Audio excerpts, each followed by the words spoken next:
I stood in my newly purchased dream home during my housewarming party, surrounded by friends and co-workers, celebrating my biggest achievement.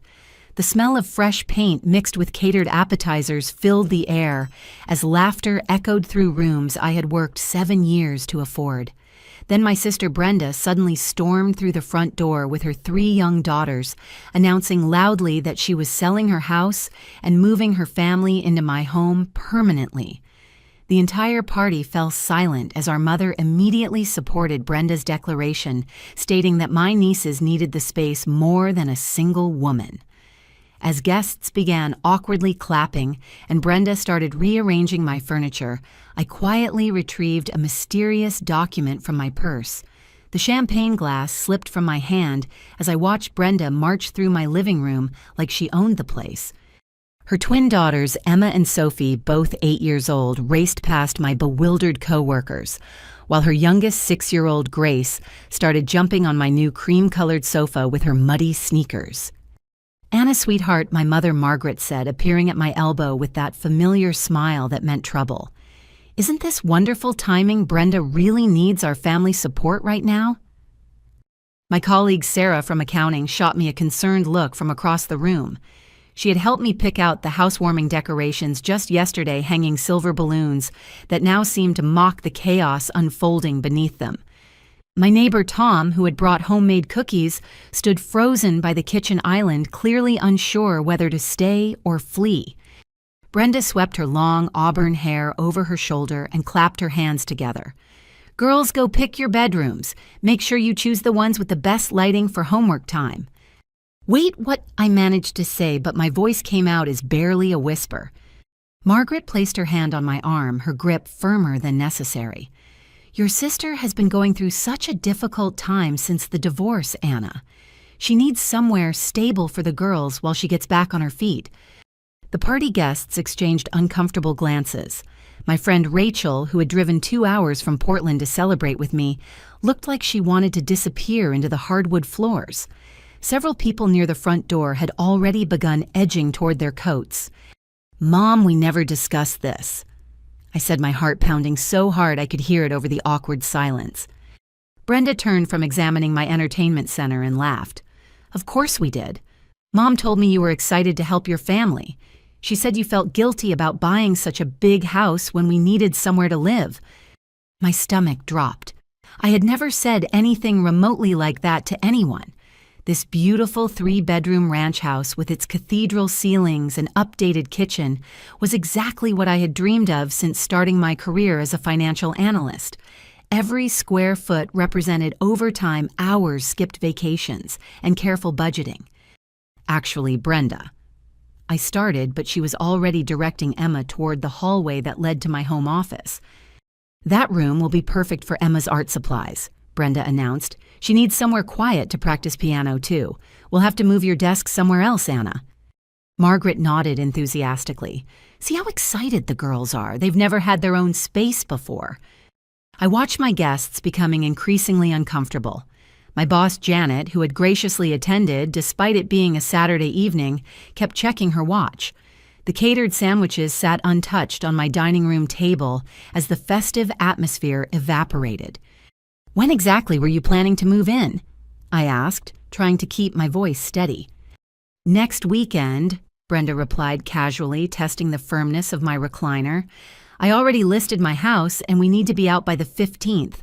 The girls are so excited they can barely sleep." Grace bounced on the sofa cushions, leaving dirt smudges on the fabric I had saved 3 months to afford. "Aunt Anna, can I paint my room purple? Mommy said you wouldn't mind since you love us so much." My throat tightened. How do you explain to a 6-year-old that her mother had just ambushed her aunt at a party? How do you tell a room full of professional colleagues that your family was attempting a hostile takeover of your new home? "Mom, can I speak with you privately?" I asked. Margaret's smile faltered slightly. "Oh, honey, there's nothing to discuss privately. We're all family here. Besides, your guests should know how generous you're being." Sarah finally spoke up from her position near the kitchen. "Anna, we can finish celebrating another time if you need to handle family business." "No," Brenda said sharply. This is perfect timing. Anna's friends should see how important family is to her. Right, Anna?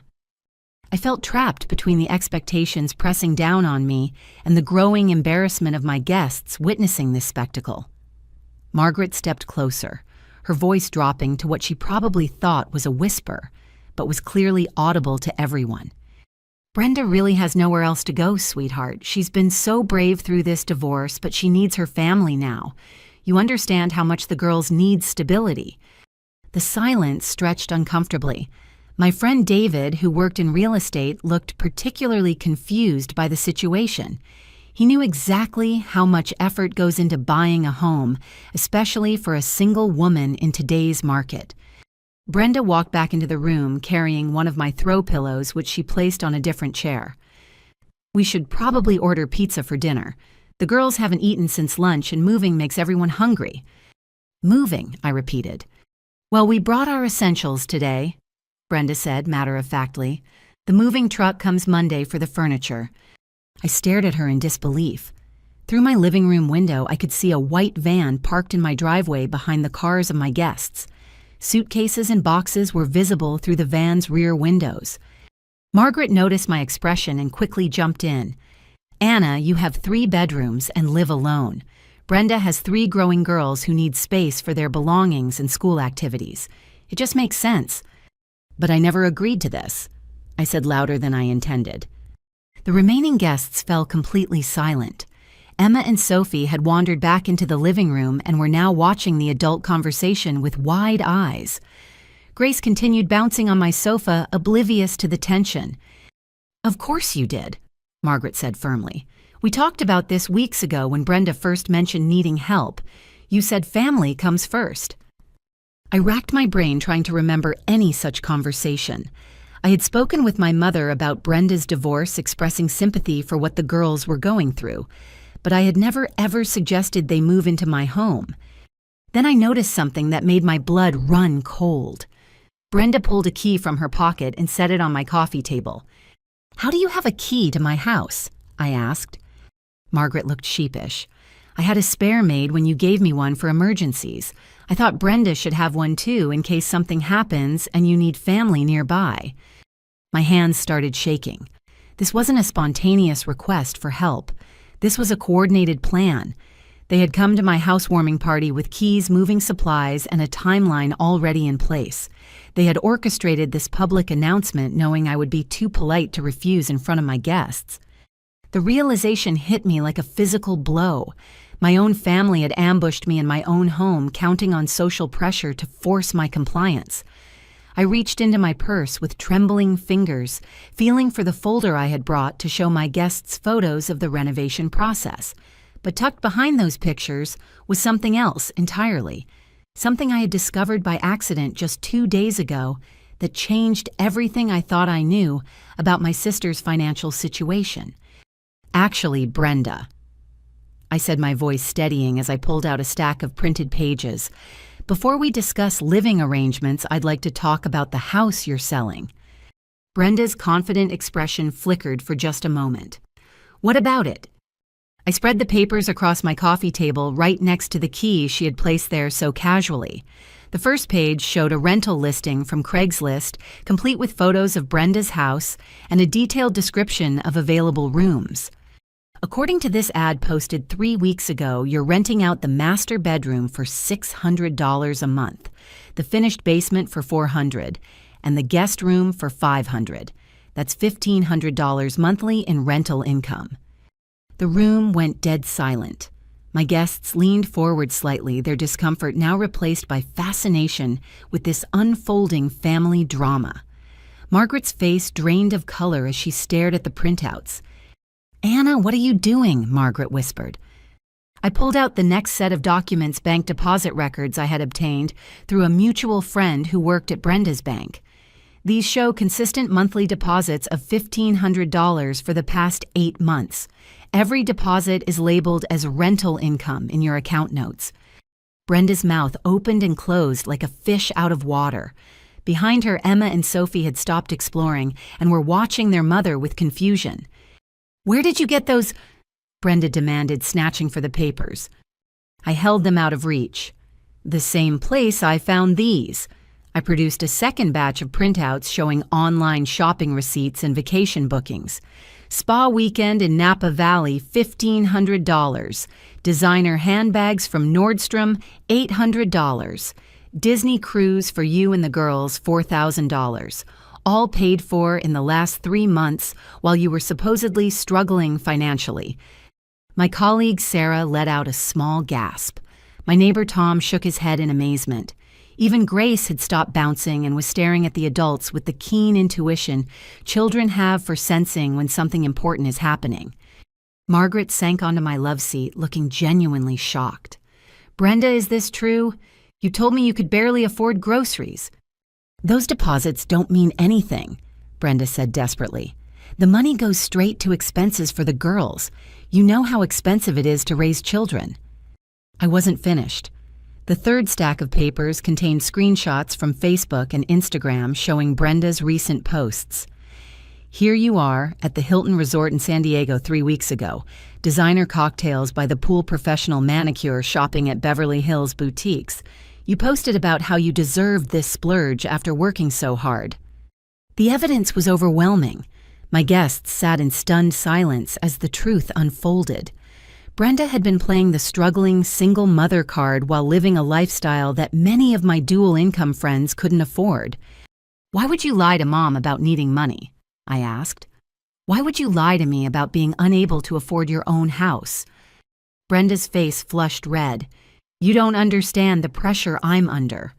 Those tenants are impossible to deal with. They complain about everything, they're messy. They have friends over at all hours. I'm tired of dealing with other people in my space." "So you decided to deal with my space instead," I shot back. Margaret looked between us with growing horror. "Brenda, I've been giving you $800 every month from my retirement savings because you told me you couldn't pay your mortgage." The number hit me like a slap. $800 a month for how long I looked at my mother's worn clothing, her careful way of declining restaurant invitations, her comments about needing to budget more carefully. She had been sacrificing her own financial security to help a daughter who was secretly earning more than many full-time workers. "Mom, how long have you been giving her money?" I asked gently. Margaret's voice was barely a whisper. 2 years. 2 years. That was nearly $20,000 from my mother's fixed retirement income money she couldn't afford to lose and would never be able to replace. David, my real estate friend, couldn't contain himself anymore. "You've been running an illegal boarding house while collecting money from your mother under false pretenses. Do you realize the tax implications alone could land you in serious trouble?" Dimitz B. Brenda's defiance crumbled into panic. "It's not illegal. People rent out rooms all the time." "Not in residential neighborhoods without proper permits," David replied, "and definitely not while claiming poverty to obtain money from elderly relatives." The party guests were now completely absorbed in the confrontation. My boss, Janet, looked particularly interested, probably because financial fraud was something we dealt with professionally. My friend Rachel had pulled out her phone and was discreetly taking notes, her journalist instincts kicking in. "You know what the worst part is?" I said, standing up and facing Brenda directly. "I would have helped you if you had been honest. If you had said you needed a place to stay for a few weeks while transitioning between tenants, or if you wanted to sell your house and needed time to find something smaller, I would have considered it. But you lied to everyone, manipulated Mom's emotions, and tried to ambush me into giving up my home through social pressure." Grace finally spoke up in the small voice children use when they sense the adults are upset. "Mommy, are we in trouble?" Brenda's face crumpled as she realized her daughters were witnessing her deception being exposed. "Girls, go wait in the car." "Actually," I said firmly, "I think you should all go wait in the car. This party is over." Margaret stood up shakily. "Anna, honey, maybe we can work something out. Family should stick together during difficult times." "Mom, look at these numbers again," I said, handing her the bank statements. "Brenda is bringing in $2,300 a month just from rental income, not counting whatever part-time work she's doing. She's been lying to both of us for years." As the reality sank in, Margaret's shock turned to hurt, then to something I rarely saw from my gentle mother, anger. "Brenda Ann Morrison," she said, in the voice she used to use when we were children in serious trouble. "You told me you might lose the house. You said the girls needed new school clothes and you couldn't afford them. I've been eating peanut butter sandwiches for dinner so I could help you pay your bills." The image of my mother eating peanut butter sandwiches while Brenda posted photos of gourmet meals from expensive restaurants made my heart break and my temper flare simultaneously. Brenda grabbed Emma and Sophie by the hands. "You don't understand what it's like to be a single mother. Everyone judges you, everyone expects you to struggle. I was just trying to create security for my daughters." "By stealing from your own mother?" I asked incredulously. "It wasn't stealing," Brenda shouted, causing Grace to start crying. "It was family helping family." "Family helping family works both ways, Brenda. It means honesty, not manipulation." She stormed toward the door, pulling her confused daughters behind her. At the threshold, she turned back with venom in her voice. "This isn't over, Anna. These girls are your nieces. You can't just turn your back on family when we need you most. Don't expect me to forget how selfish you were today." The front door slammed behind them, leaving my mother and me standing in my living room, surrounded by my bewildered guests and the scattered evidence of Brenda's deception. The silence stretched for several moments before Janet, my boss, spoke up. "Anna, if you need any time off to deal with family issues, just let me know." After my guests left with awkward goodbyes and promises to celebrate properly another time, I found myself alone with Margaret in my disheveled living room. The catered food sat untouched, the decorative balloons seemed deflated, despite still being full of helium, and my beautiful housewarming party had become a crime scene of family betrayal. Margaret sat heavily on my sofa, staring at the financial documents scattered across my coffee table. Her hands shook as she picked up one of the bank statements, reading it for the third time, as if the numbers might change. "I can't believe I was so foolish," she murmured. $20,000 over 2 years. That's my entire emergency fund plus money I borrowed from my life insurance policy." My heart sank even further. "Mom, you borrowed against your life insurance to give Brenda money." She nodded, tears finally starting to fall. "She called me crying last Christmas, said she might lose the house if she couldn't catch up on mortgage payments. The bank was supposedly threatening foreclosure. I couldn't bear the thought of the girls being homeless during the holidays." I sat beside her, anger and sympathy warring in my chest. Margaret had raised Brenda and me alone after our father died in a construction accident when I was 12. She had worked double shifts at the hospital, gone without new clothes for years, and saved every penny to help us through college. The idea of her sacrificing her security for Brenda's lies made me feel physically sick. "Mom, why didn't you tell me Brenda was having financial problems? I would have helped her find legitimate solutions." Margaret wiped her eyes with a tissue from her purse. "She made me promise not to tell you. Said she was too proud to let her successful younger sister know she was struggling. She said it would humiliate her if you knew she couldn't provide for her own children." The manipulation was even more sophisticated than I had realized.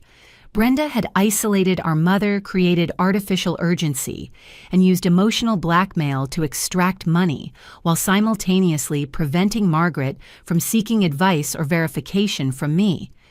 "There's something else, Anna," Margaret said quietly. "Something I didn't want to admit in front of your friends." A chill ran down my spine. "What?" 3 weeks ago, Brenda came to my apartment with legal papers.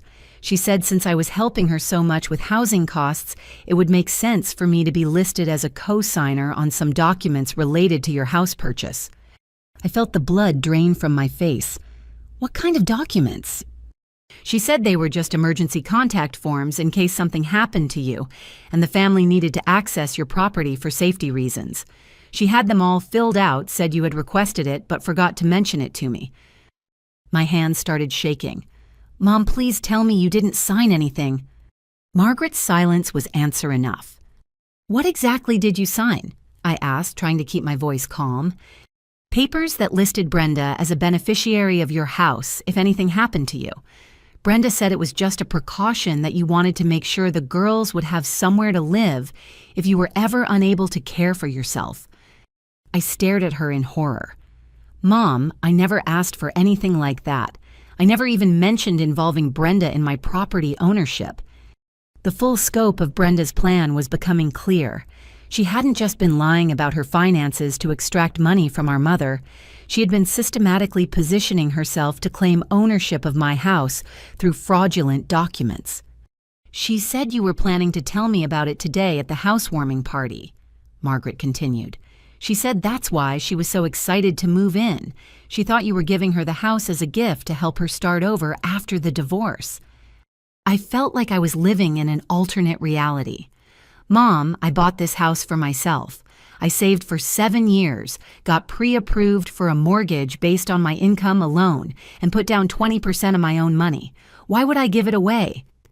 Margaret looked confused and hurt. I don't know, sweetheart. Brenda was so convincing.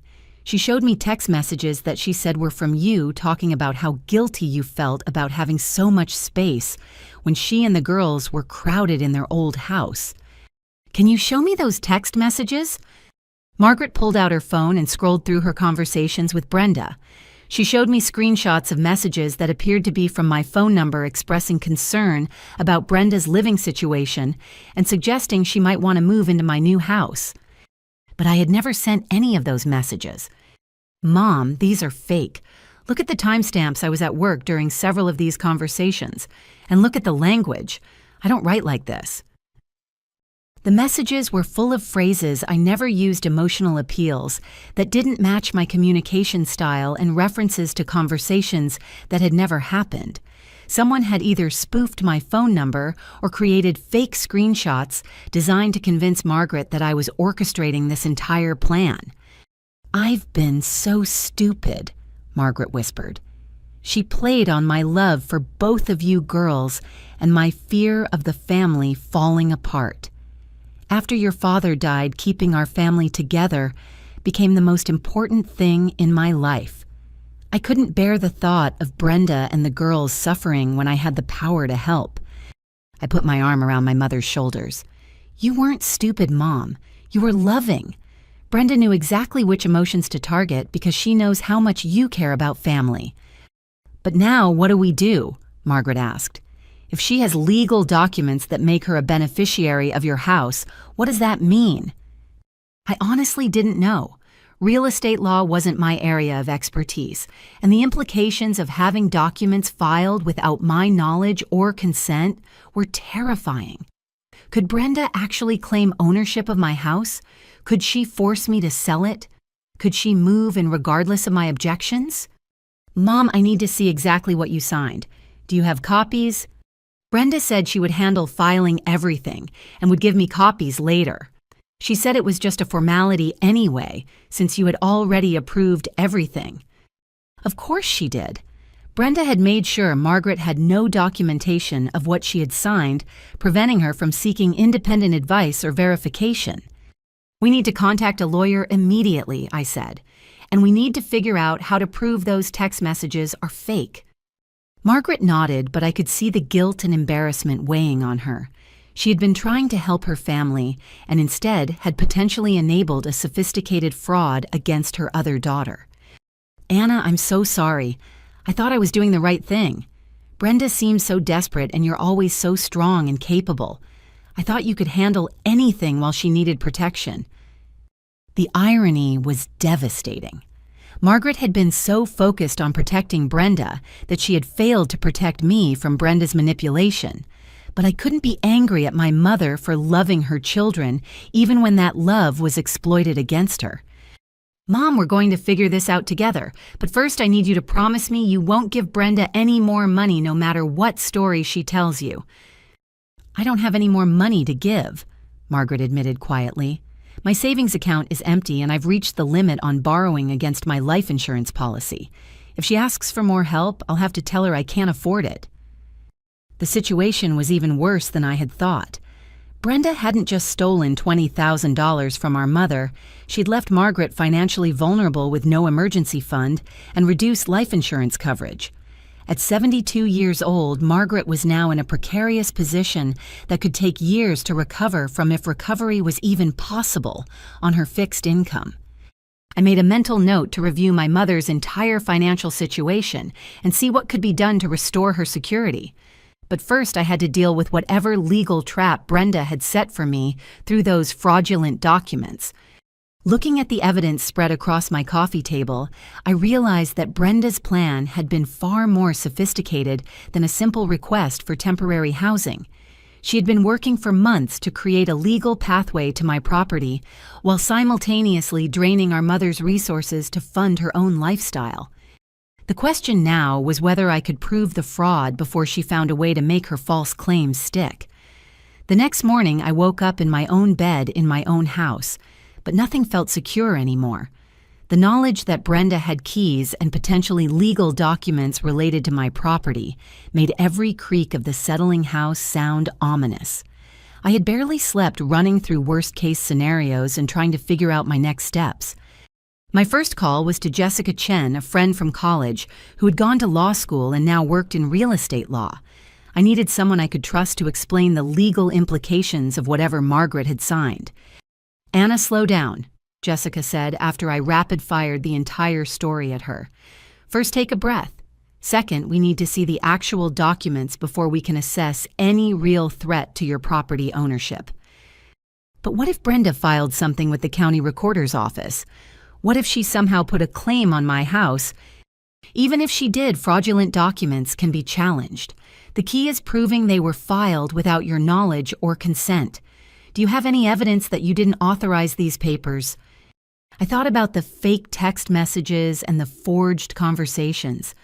I have evidence that she's been impersonating me electronically, and my mother can testify that I never asked her to sign anything.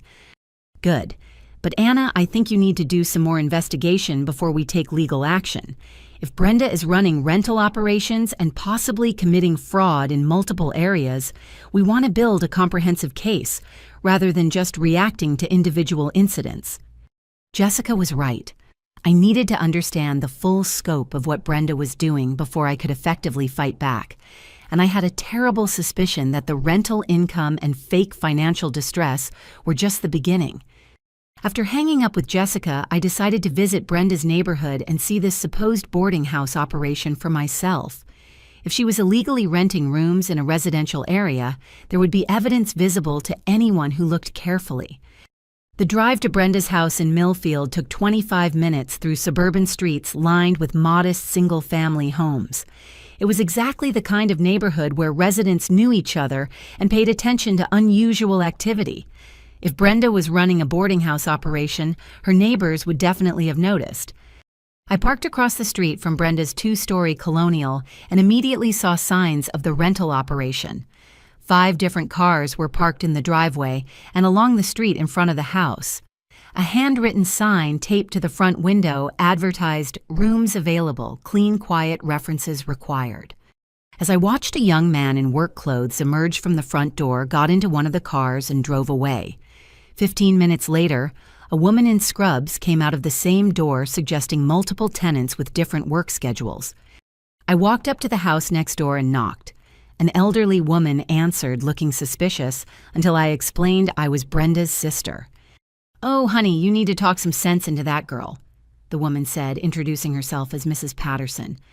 "I've got nothing against people trying to make a living, but this is a family neighborhood, not a hotel district." Mrs. Patterson invited me in for coffee and proceeded to detail months of problems caused by Brenda's rental operation.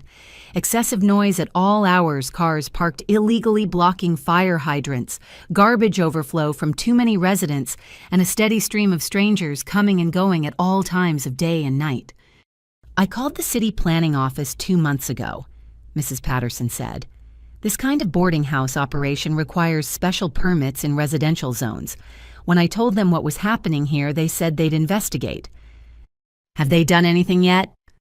"They've been by several times taking photos and talking to neighbors. Last week, a code enforcement officer spent about an hour here documenting everything. He said they're building a case, but it takes time to go through proper legal channels." Mrs. Patterson showed me a notebook where she had been documenting disturbances and policy violations. She had dates, times, license plate numbers, and detailed descriptions of incidents that painted a picture of a residential property being used as an unlicensed commercial boarding facility. The worst part is the girls, Mrs. Patterson said sadly. Those 3 little ones are sweet as can be, but they're living in chaos. Strangers in and out of their house, constantly no stable routine, and their mother always stressed about managing all these tenants. It's no environment for children. A new piece of the puzzle clicked into place.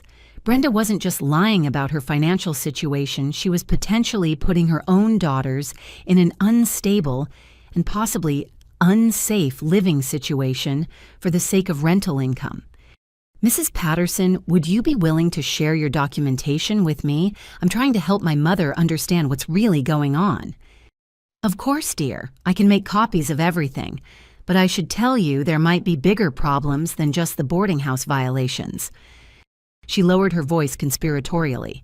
Last month, I overheard one of the tenants on his phone talking about how he was getting mail delivered here for welfare benefits, even though he was working full-time.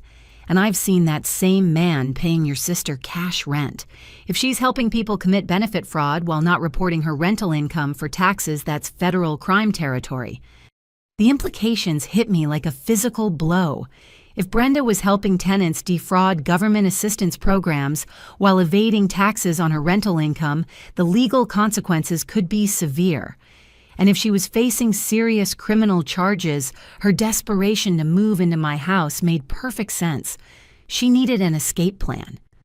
I spent another hour with Mrs. Patterson gathering evidence and contact information for other neighbors who had been affected by the boarding house operation. By the time I left, I had a clear picture of why Brenda was so eager to abandon her current living situation. She wasn't just tired of dealing with difficult tenants. She was trying to stay ahead of a city investigation that could result in heavy fines and possibly criminal charges.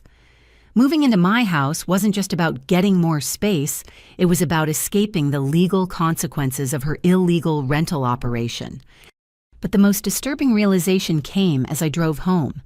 If Brenda had been planning this escape for months, creating fake documents and manipulating family relationships to secure alternative housing, what else had she been planning? What other surprises might be waiting for me as I dug deeper into her activities? I called Jessica again from my car. We need to move faster than I thought. I think Brenda is in serious legal trouble and trying to use my house as a way to escape consequences for crimes she's already committed. Anna, if that's true, then she's potentially putting you at risk too. If she moves into your house and authorities come looking for her, your property could be searched or even seized depending on what she's done. The thought of losing my dream home because of my sister's criminal activities was terrifying. But even worse was the realization that I might already be trapped in her web of lies through the documents Margaret had signed. I had to find out exactly what legal claims Brenda might have on my property, and I had to find out fast. Monday morning found me sitting in Jessica's downtown law office, clutching a manila folder containing everything I had gathered about Brenda's activities. The modern glass building felt reassuring after the chaos of the weekend, its clean lines and professional atmosphere a stark contrast to the family drama that had consumed my thoughts for the past 48 hours. Jessica reviewed the documents I had brought while I explained Mrs. Patterson's revelations about the boarding house operation and the city investigation. Her expression grew increasingly serious as she absorbed the full scope of the situation.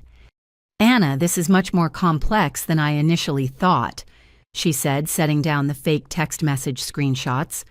If your sister has been systematically planning this for months, we need to assume she's been thorough about covering her legal bases. What do you mean? Jessica pulled out her laptop and began typing. Let me check the county recorder's office database to see if any documents have been filed against your property. The minutes ticked by as she searched through official records. I watched her face for any sign of what she was finding my stomach churning with anxiety. Oh no, she said softly. What did you find?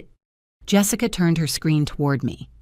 3 documents were filed 2 weeks ago, all naming Brenda Morrison as a legal beneficiary with rights to your property. There's an emergency contact authorization, a family property transfer agreement, and something called a hardship housing designation. I stared at the screen in disbelief. The documents looked official, complete, with notarized signatures and proper filing numbers. According to the records, I had voluntarily signed papers giving Brenda significant legal rights to my house. But I never signed any of these. How is this possible? The signatures appear to match your name, and they're properly notarized, Jessica said grimly. Either someone forged your signature very skillfully, or these documents were created using identity theft techniques. She printed copies of each document and spread them across her desk. The paperwork was sophisticated, using proper legal language and citing legitimate housing assistance statutes. To anyone reviewing them casually, they would appear completely legitimate. Jessica, what do these documents actually give Brenda the right to do?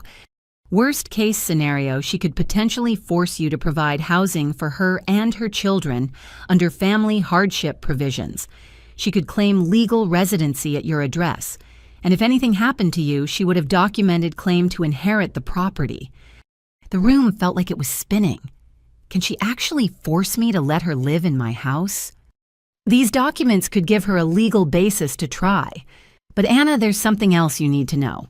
I ran a background check on the notary who supposedly witnessed your signatures. Jessica pulled up another screen showing notary commission records. The notary listed on these documents had his commission revoked 6 months ago for participating in fraudulent document schemes. He's currently under federal investigation for identity theft and document fraud. A new level of fear settled over me. This wasn't just family drama or even simple fraud. This was organized criminal activity involving multiple people and sophisticated document forgery. So what does that mean for me? It means these documents are definitely fraudulent, which is good news for challenging them. But it also means your sister has been working with people who specialize in this kind of fraud, which suggests a level of criminal planning that goes far beyond what we initially suspected. Jessica leaned back in her chair, her expression troubled. Anna, I need to ask you something, and please don't take this the wrong way. Have you been under any kind of investigation lately? Has anyone from law enforcement or government agencies contacted you about your financial activities? No, nothing like that. Why would you ask? Because people don't usually go to these lengths to establish fraudulent property claims unless they're trying to hide assets from someone who's looking for them. If Brenda is facing serious legal trouble, she might be trying to move assets into your name to protect them from seizure. The implications were staggering. Not only was Brenda trying to steal my house, she might be trying to use me as an unwitting accomplice in hiding assets from law enforcement. Jessica, what should I do? How do I protect myself? First, we file emergency motions to have these fraudulent documents removed from the official record. Second, we document everything about how they were created without your knowledge. Third, we contact law enforcement about the identity theft and document fraud. She pulled out a legal pad and began making notes. But Anna, there's something else to consider. If we move aggressively to expose Brenda's activities, she might escalate her efforts to claim your property. People who've invested this much time and effort into a criminal scheme don't usually give up easily when they're exposed. What do you think she might do? She could try to establish physical residency before we can get the documents overturned. She could claim you verbally agreed to let her live there and that the documents just formalize existing arrangements. She could even claim that you're the one committing fraud by denying agreements you supposedly made. The thought of Brenda turning the situation around and portraying me as the criminal was terrifying. She had already demonstrated sophisticated manipulation skills and access to people who could create convincing, fraudulent documents. How long will it take to get those documents removed from the official record? If we can prove fraud convincingly, probably 2 to 3 weeks for emergency motions. But that assumes Brenda doesn't file counterclaims or try to muddy the legal waters with additional false documents. Jessica stood up and walked to her window overlooking the city. Anna, I have to tell you something as both your attorney and your friend. This situation is more dangerous than typical family disputes. Your sister appears to be involved with organized document fraud, which often connects to larger criminal enterprises. You need to be very careful about your personal safety. You think she would hurt me? I think people who are desperate enough to commit multiple felonies to steal a house might be desperate enough to do other things if they feel cornered. And if she's working with professional criminals who specialize in identity theft, you're dealing with people whose ethics and methods are completely unknown. The conversation was taking on a surreal quality. 24 hours ago, my biggest concern was whether my housewarming party had been ruined. Now I was discussing personal safety and organized crime in connection with my own sister. What's my next step? Jessica returned to her desk and began gathering the documents. We start with filing police reports for identity theft and document fraud. Then we contact the FBI's Financial Crimes Division, since this appears to involve federal document fraud and possibly interstate criminal activity, and we get restraining orders to keep Brenda away from your property while we sort out the legal mess. Will that actually stop her if she's already committed multiple felonies?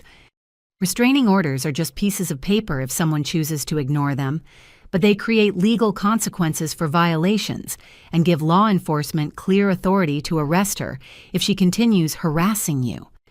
As we scheduled follow-up appointments and outlined the legal strategy, I couldn't shake the feeling that I was missing something important. Brenda's plan had been too sophisticated, too well coordinated, and too precisely timed to be something she had conceived and executed alone. Someone had taught her how to create fake text messages, forge legal documents, and manipulate official recording systems. Someone had connected her with a corrupt notary and helped her navigate complex legal procedures. Someone with experience in these kinds of schemes had been guiding her efforts. The question was whether that someone was just a criminal associate she had hired, or whether this was part of a larger operation targeting multiple victims. And if it was a larger operation, how many other families might be dealing with similar fraud without realizing the full scope of what was happening to them? As I left Jessica's office with a thick folder of legal documents and a long list of next steps, I realized that my fight with Brenda was just beginning. She had invested too much time and effort into stealing my house to give up easily, and she apparently had criminal resources to help her continue the fight. But what worried me most was the thought of Margaret alone in her apartment, with depleted savings and no idea how deep Brenda's criminal activities might go. If Brenda was willing to commit federal crimes to steal from me, what other lies might she have told our mother? What other dangers might Margaret be facing without realizing it?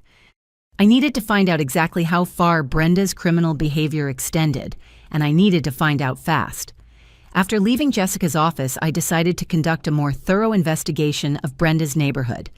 If she was involved in organized fraud, there might be evidence visible to someone who knew what to look for. I also wanted to speak with other neighbors who might have information about her activities. I drove back to Millfield and parked several blocks away from Brenda's house, then walked through the neighborhood as if I were out for casual exercise. The area was typical suburban residential with well-maintained houses and clear signs that residents took pride in their community, which made Brenda's boarding house operation even more obviously out of place. As I approached her street, I noticed something I had missed during my first visit. A small placard mounted on a utility pole advertised, "Furnished rooms, weekly rates, no deposits required." The sign included a phone number and the notation, "Ask for Brenda." Weekly rates without deposits suggested Brenda was catering to transient renters, possibly including people who couldn't qualify for traditional housing due to credit issues or lack of references. This type of arrangement often attracted individuals who might be willing to participate in questionable activities. I called the number from my cell phone, disguising my voice slightly. A recording answered with Brenda's voice. "You've reached Millfield Guest Houses. We offer clean, affordable rooms with flexible rental terms. Leave your name and needs, and I'll call you back with availability." Millfield Guest Houses. Brenda was marketing her illegal boarding operation as if it were a legitimate business, complete with a professional name and advertising. I continued my walk around the block and struck up conversations with several other neighbors. The picture that emerged was even more disturbing than Mrs. Patterson had initially described. Mr. Rodriguez, who lived 2 houses down from Brenda, told me about frequent late-night deliveries to her house. Lots of packages and envelopes delivered at odd hours, he said. Sometimes people would come by at midnight or later to drop things off. My wife and I started wondering if something illegal was going on. Mrs. Thompson, whose backyard adjoined Brenda's property, had noticed multiple people using Brenda's address for mail delivery. The mailman told me he was delivering mail for at least 8 different names to that address, she said. That's way more people than could reasonably live in a single-family house. 8 different names receiving mail at Brenda's address suggested she wasn't just running a simple boarding house. She might be facilitating mail fraud, benefit fraud, or other schemes that required people to establish false residency. The most concerning information came from Mr. Davis, who worked night shifts and was often awake during late hours. I've seen people coming and going with computers and equipment, he said. One night I watched someone load what looked like hard drives and laptops into a van around 2 in the morning. When I mentioned it to my wife, she said maybe they were just moving electronics, but it seemed suspicious. Electronic equipment being moved at 2 in the morning sounded like either stolen goods or evidence being relocated. Combined with the other unusual activities neighbors had observed, it painted a picture of Brenda's house being used as a hub for multiple illegal operations. I walked past Brenda's house again, this time paying closer attention to details. Several windows had blackout curtains that prevented anyone from seeing inside. The yard was littered with cigarette butts and food containers suggesting high traffic volume. And I noticed something that made my blood run cold, a small security camera mounted under the eaves, positioned to monitor the street and anyone approaching the property. Brenda was conducting surveillance of her neighborhood, which suggested either extreme paranoia or awareness that her activities might attract unwanted attention from law enforcement. As I completed my circuit of the neighborhood, my phone buzzed with a text message from an unknown number. Stop asking questions or you'll regret it. My hand started shaking as I read the message. Someone had been watching me during my neighborhood investigation and felt threatened enough by my inquiries to send a direct warning. I immediately called Jessica from my car. Someone just threatened me for investigating Brenda's activities. Anna, you need to get away from that area immediately, and we need to contact police right now. But I haven't found proof of anything specific yet. You found evidence of organized criminal activity with surveillance and threat capabilities. That's enough to warrant immediate law enforcement involvement. Jessica was right. This had escalated beyond family disputes or even simple fraud. The threatening text message indicated I was dealing with people who were prepared to use intimidation and possibly violence to protect their operations. As I drove home, my mind raced through the implications of what I had discovered. Brenda wasn't just running an illegal boarding house. She appeared to be operating some kind of criminal hub that involved multiple illegal activities and potentially dangerous associates. The sophisticated document fraud targeting my property was probably just one component of a larger criminal enterprise. And if Brenda's associates were willing to threaten someone for asking questions in the neighborhood, they might be willing to escalate their tactics if legal pressure intensified. I called Margaret to warn her about the potential dangers, but her phone went straight to voicemail. A new wave of fear washed over me as I realized I hadn't spoken with my mother since Sunday evening. What if Brenda's associates had already approached her? What if they had identified Margaret as another potential target or threat? I changed course and drove directly to Margaret's apartment, my anxiety increasing with each mile. The threatening text message had transformed this situation from a legal problem into a potential safety crisis, and I had no idea how far Brenda's criminal associates might be willing to go to protect their operations. When I arrived at Margaret's building, I found her car parked in its usual spot, which provided some relief. But as I climbed the stairs to her second-floor apartment, I noticed her door was slightly ajar. Margaret never left her door open. She was careful about security, especially since she lived alone. I pushed the door open cautiously and called out, "Mom, are you okay?"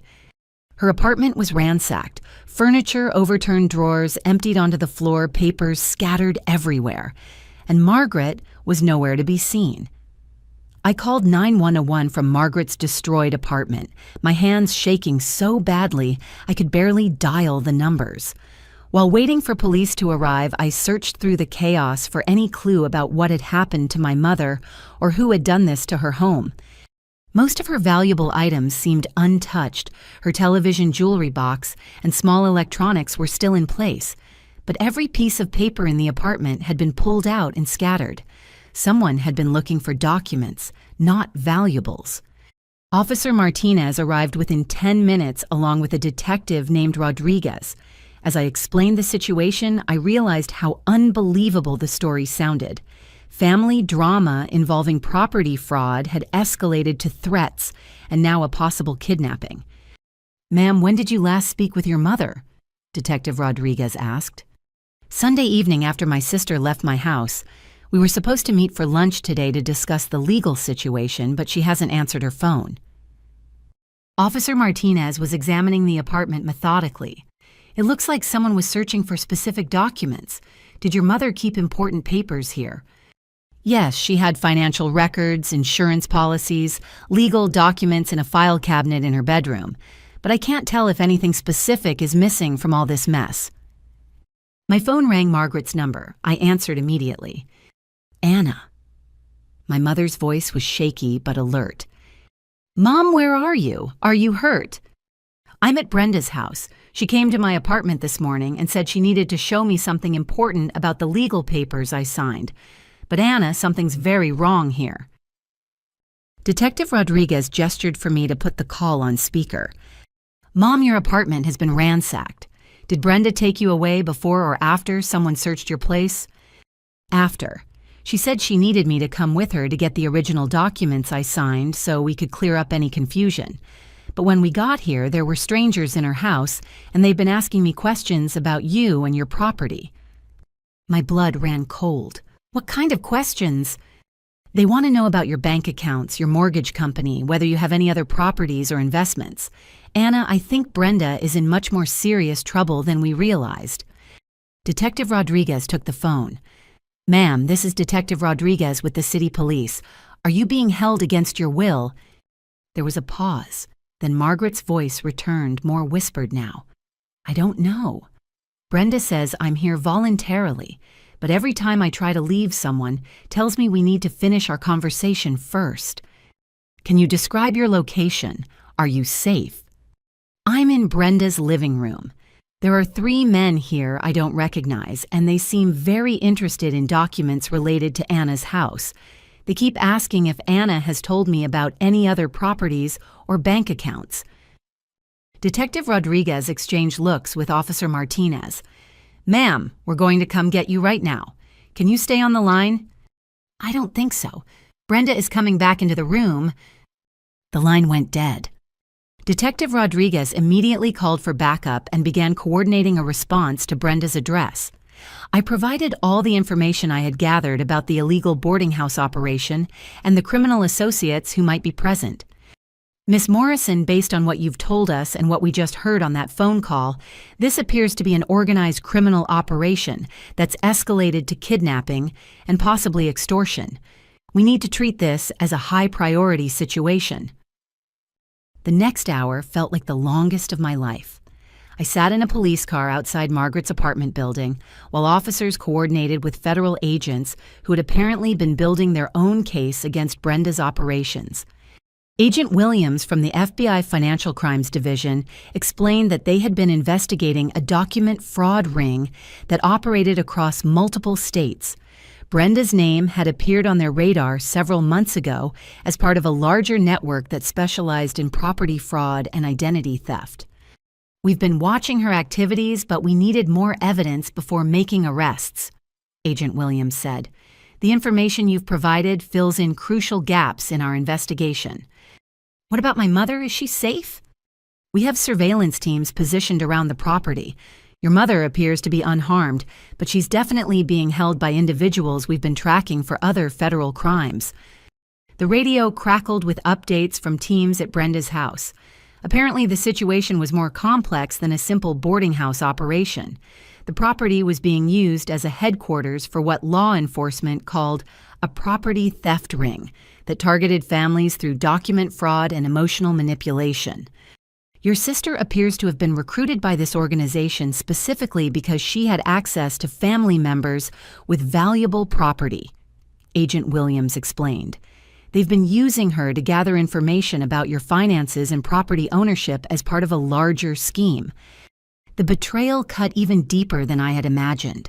Brenda hadn't just been lying about her financial situation, she'd been working with criminals to target our entire family for systematic theft. How long has this been going on? Based on our investigation, probably since her divorce began 18 months ago. Someone approached her when she was vulnerable and recruited her to participate in these schemes in exchange for money and protection. My phone buzzed with another text message, this time from Brenda's number. "Bring the property deed to my house alone or Mom gets hurt. You have 1 hour." Agent Williams read the message and immediately got on his radio. "All units, we have an active extortion threat. Prepare to move in immediately." "What about the deadline they gave me? What if they hurt my mother?" Miss Morrison, people who commit federal crimes don't usually hurt hostages when they know law enforcement is involved. It only increases their legal penalties. But people who are desperate enough to threaten elderly victims might make poor decisions. The radio chatter intensified as teams prepared to raid Brenda's property. I listened to law enforcement professionals discussing entry strategies, evidence preservation, and arrest procedures, while trying to process that my own sister was at the center of a federal criminal investigation. "Agent Williams, what's going to happen to Brenda? If she cooperates fully and provides information about the larger organization, she might be able to negotiate reduced charges. But she's looking at serious federal time for kidnapping, extortion, document fraud, and conspiracy charges." The reality of the situation settled over me like a weight. Even if Margaret and I emerged from this safely, our family would never be the same. Brenda had chosen criminal associates over family loyalty, and the consequences would reverberate through our lives for years to come. But first, we had to get Margaret home safely and see how much damage Brenda's criminal activities had caused to all of our lives. Agent Williams received word that surveillance teams had eyes on Margaret through the windows of Brenda's house. She appeared unharmed but was clearly being watched by at least 3 unknown men. The FBI had identified 2 of them as known associates of a document fraud ring that operated across 5 states. "Miss Morrison, we need you to follow our script exactly if they call again," Agent Williams said, handing me a prepared statement. "We want to draw out as much information as possible about their organization while keeping your mother safe." Before I could review the script thoroughly, my phone rang again. Brenda's voice was strained and desperate when I answered. "Anna, you need to listen carefully. This situation is bigger than I thought it would be. These people don't just want your house, they want access to your bank accounts, your credit, everything." "Brenda, let me talk to Mom. She's fine, but that might change if you don't cooperate. They know about your savings account, your retirement fund, even your work computer access. They've been planning this for months." A chill ran down my spine. How could strangers know details about my financial accounts and work access, unless someone with intimate knowledge of my life had been feeding them information for months? "How do they know about my personal finances, Brenda?" There was a long pause. "I might have mentioned some things when I thought this was just about getting help with housing. But it's gotten out of control, Anna. They want me to help them access your accounts electronically." Agent Williams was frantically taking notes and signaling other agents. Electronic access to financial accounts meant this criminal organization was far more sophisticated than simple document fraud. "What do you mean, access my accounts electronically?" "They have software that can transfer money if they have the right personal information and account numbers. They said it's just temporary, that they'll put the money back after they finish some business deal. But Anna, I don't think they're telling the truth about anything." My hands were shaking so hard I could barely hold the phone. This wasn't just about stealing my house anymore. It was about completely destroying my financial life through electronic theft. Brenda, you need to get Mom out of there right now. Tell them I'll cooperate, but only after she's safe. I can't. They won't let her leave until you bring the documents they want. And Anna, they want you to bring your work laptop too. They said something about accessing company financial systems. The full scope of the criminal plan became clear. They weren't just targeting me personally, they were trying to use my access to commit fraud against my employer. The financial damage could extend far beyond my individual accounts to potentially millions of dollars in corporate theft. Agent Williams took the phone. This is FBI Agent Williams. Who am I speaking with? The line went silent for several seconds, then a different voice came on male calm with no regional accent. Agent Williams, you're interfering with a family discussion about property arrangements. I suggest you back away before this becomes more complicated. Sir, you're currently committing federal felonies, including kidnapping, extortion, and conspiracy to commit financial fraud. Release Mrs. Margaret Morrison immediately and surrender to federal agents. The man laughed. Agent Williams, Mrs. Morrison is here voluntarily helping her daughter resolve legal issues. No one is being held against their will. Then let me speak with Mrs. Morrison directly. She's resting right now, but I'm sure she'd want her other daughter to resolve these property questions as quickly as possible. It would be unfortunate if family stress caused health problems for an elderly woman. The subtle threat was clear. Agent Williams signaled to his team, and I could hear increased radio chatter as law enforcement prepared to move. Sir, what exactly do you want? We want Anna Morrison to bring the original property deed, all financial account information, and her work computer to this address within 45 minutes. Once we verify that the legal documents are properly executed, Mrs. Morrison will be free to go home. And if Miss Morrison doesn't comply, then Mrs. Morrison might need to stay here longer while we sort through these complicated family legal issues. Sometimes elderly people become confused and need extended assistance understanding important documents. Agent Williams ended the call and immediately began coordinating with tactical teams. They're using your mother as leverage to commit large-scale financial fraud. This is much bigger than property theft. What are they planning to do with my work computer? Based on the pattern we've seen with this organization, they probably want to access your company's financial systems to steal money or customer data. Your sister has been providing them with inside information about your job and computer access. The betrayal was complete. Brenda hadn't just targeted my personal assets, she had compromised my professional life and potentially put my employer and coworkers at risk. Agent Williams, I'll give them whatever they want if it gets my mother home safely. Miss Morrison, if we let them access your work computer, they could steal millions of dollars and destroy dozens of innocent people's financial lives. We can't allow that to happen. So, what's our alternative? Agent Williams consulted with tactical team leaders via radio. We go in fast and hard. Surveillance shows 3 suspects plus your sister and mother in the main living area. We have floor plans of the house from city records, and we know where everyone is positioned. What if they hurt my mother during the raid? Our hostage rescue teams are trained for exactly these situations. The risk to your mother is actually higher if we delay and let these criminals become more desperate. As law enforcement teams moved into position around Brenda's house, I realized this nightmare was about to reach its climax. Everything I had worked for my house, my career, my family relationships had been targeted for destruction by people who saw my life as nothing more than a source of money to steal. But the most devastating realization was that my own sister had been the insider who made it all possible. Brenda had traded away every bond of family loyalty for whatever promises these criminals had made to her. In 30 minutes, I would know whether Margaret and I would emerge from this with our lives and finances intact, or whether Brenda's criminal associates would succeed in destroying everything I had built. While FBI teams prepared for the raid on Brenda's house, Agent Williams asked me to help compile evidence that would be needed for prosecution. He explained that financial crimes cases require detailed documentation to prove intent and scope of criminal activities.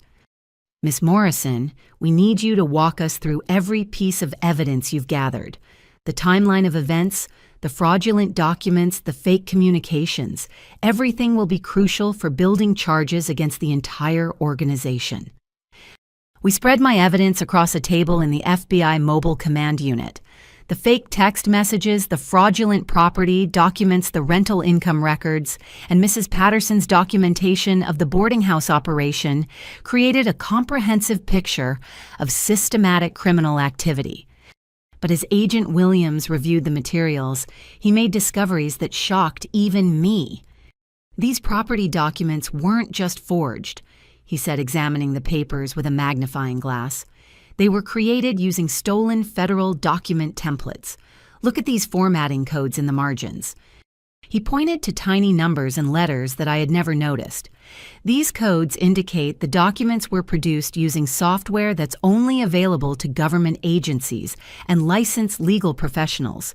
Someone with access to federal document creation systems helped produce these forgeries. The implications were staggering. This wasn't just a group of small-time criminals running property fraud schemes. It was an organization with connections inside government agencies or major legal institutions. Agent Williams continued his examination and made another disturbing discovery. The notary signatures on these documents match samples we have from previous cases in 3 different states. This same corrupt notary has been used by this organization for at least 18 months. He showed me files from previous investigations where the same notary signatures appeared on fraudulent documents used to steal property from other families. The criminal organization had been operating across multiple states, targeting families with valuable assets through systematic document fraud. How many other families has this happened to? We've documented at least 37 cases of property theft using similar methods. The organization appears to recruit family members who are in financial distress, then use them to gather information and create emotional pressure on the actual targets. The scope of victimization was horrifying. 37 families had been targeted for property theft through manipulation of vulnerable family members, and Brenda had been just one recruit in this systematic criminal enterprise. Agent Williams pulled out another file that made my blood run cold. Miss Morrison, I need to show you something else we discovered during our investigation. The file contained photographs and documents related to my employer's computer systems. Someone had been conducting detailed reconnaissance of my workplace, documenting security procedures, and identifying potential access points for electronic theft. They've been planning the corporate fraud component for at least 4 months, Agent Williams explained. Your sister provided them with your work schedule, security procedures, and details about your computer access. They knew exactly which systems they wanted to target. I stared at photographs of my office building my desk, even my computer screen taken with a telephoto lens from a distance. Brenda had either provided these photos or helped someone else take them by giving detailed information about my workplace layout.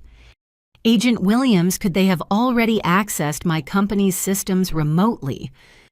That's what we're trying to determine. We have cybersecurity experts analyzing your work computer and your company's network for signs of intrusion. If they gained access, the financial damage could be enormous. The radio crackled with updates from the tactical teams. They were in position and ready to execute the raid, but they wanted to wait for one more piece of information. Agent Williams, this is Team Leader Rodriguez. We need to know if the suspects have computer equipment in the house that they might try to destroy during the raid. Financial evidence could be lost if they have time to wipe hard drives. Agent Williams turned to me. Based on what neighbors told you about electronic equipment being moved in and out of the house, do you think they have significant computer operations inside? I thought about Mr. Davis's observations of people loading computers and hard drives into vans at night. Yes, I think they're running some kind of electronic operation from inside the house. Team Leader Rodriguez treat this as a cyber crime scene. Prevent destruction of electronic evidence at all costs.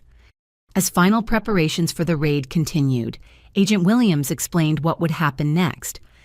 Once we arrest the suspects, we'll need you to review evidence and identify anything related to your personal information or property. We'll also need detailed statements about how your sister recruited you and gathered information about your finances. What's going to happen to Brenda? If she cooperates fully and provides information about the organization's other operations, she might be able to negotiate reduced charges. But she's facing serious federal time for her role in kidnapping, extortion, document fraud, and conspiracy to commit electronic theft. The radio erupted with activity as teams reported they were beginning their approach to the house.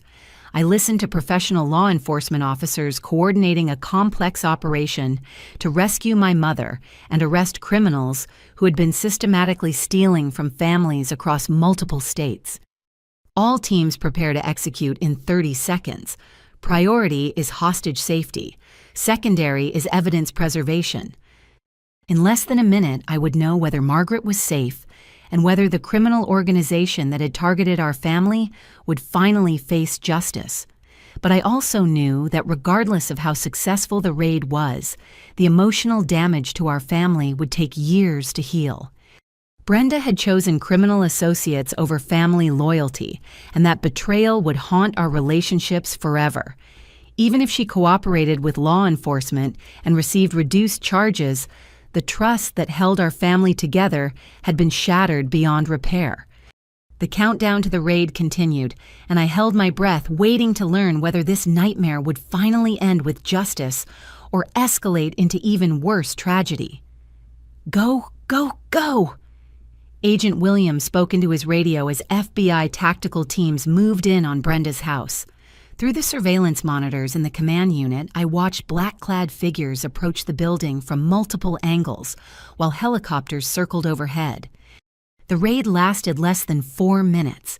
Within moments of the teams entering the house, radio reports confirmed that Margaret was safe and 5 suspects were in custody without incident.